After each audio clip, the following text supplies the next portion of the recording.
Hi everyone, I hope you're well.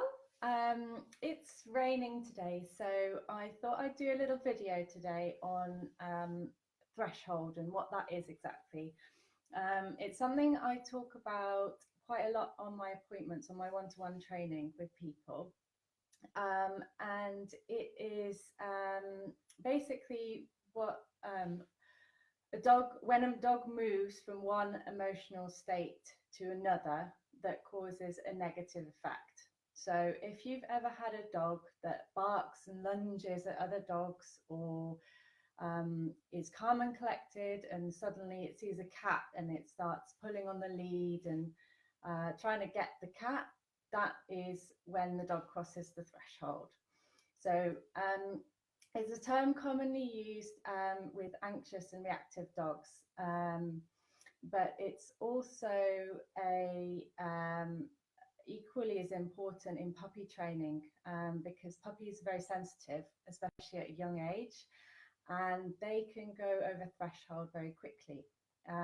It's a very important part of their development never to frighten them. So it's important to be aware of their threshold, what it is, and how you can manage it to improve their experience of things.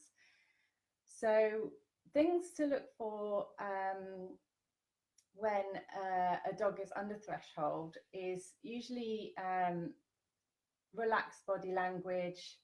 The tail's down, the nose is down, so your dog might be sniffing, which is a really good sign.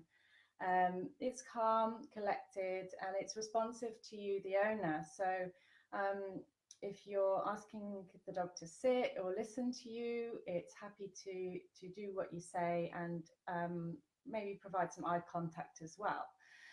When a dog is over threshold, for example, body language suddenly changes. So they may become stiff, fixated on the object. So, for example, if you're in the park, a dog might suddenly pop round the corner.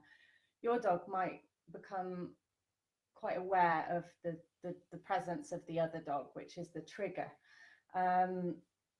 It could, if you have an anxious dog, for example, you could find your dog become stiff and freeze, or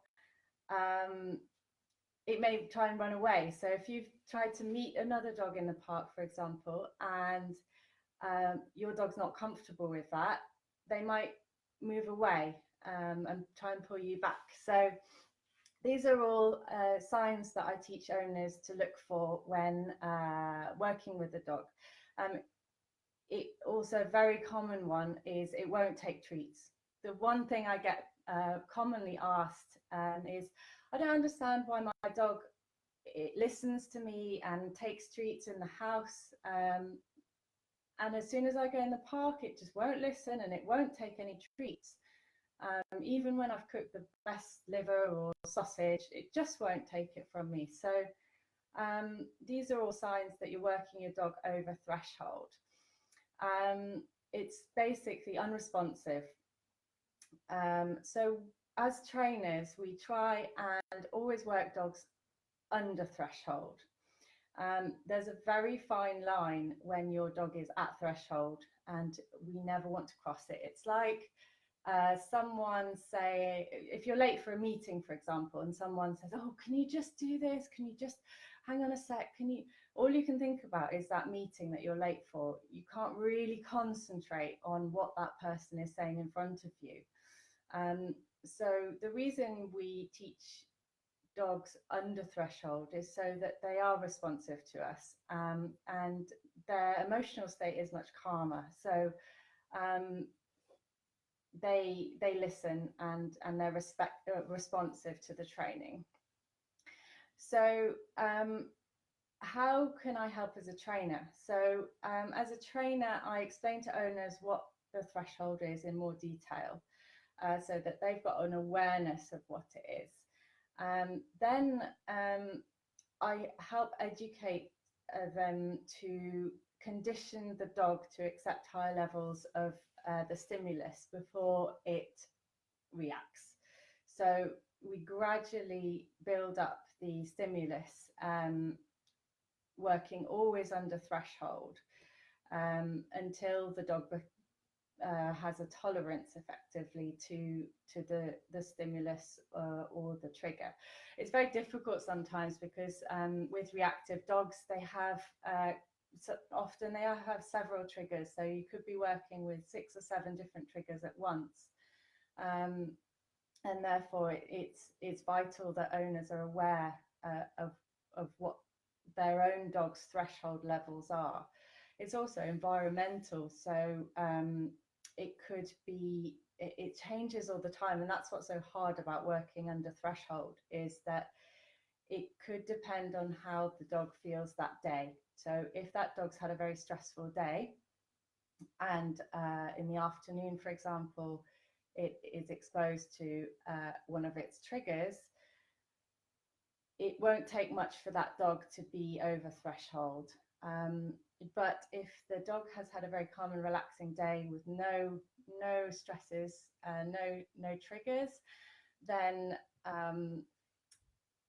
it could tolerate the trigger in the afternoon a lot better.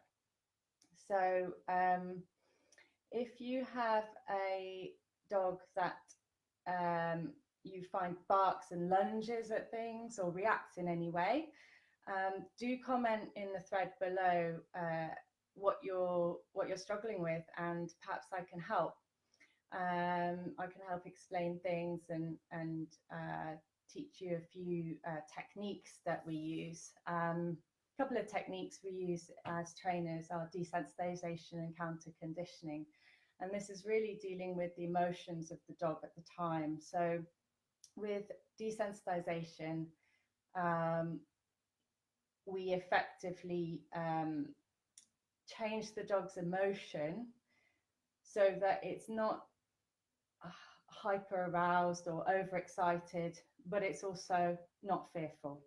So it's in the middle. It's effectively not reacting in any way. It feels comfortable with its environment, and it feels comfortable with the trigger in front of it. So counter conditioning, for example, would be with an anxious dog. If anyone's got an anxious dog, do let me know. I'd be happy to help you. For example, if a dog is anxious of people, with counter conditioning, what we do is instead of as soon as the dog sees a person and is fearful and feels fearful, we get the dog to see a person and feel happy about being stroked. So we change the way the dog feels about the scary object. So if you've got, I hope that makes sense and it's helpful. And if you've got any comments or questions, pop them below, or you're welcome to send me a private message. But I hope you have a happy Friday.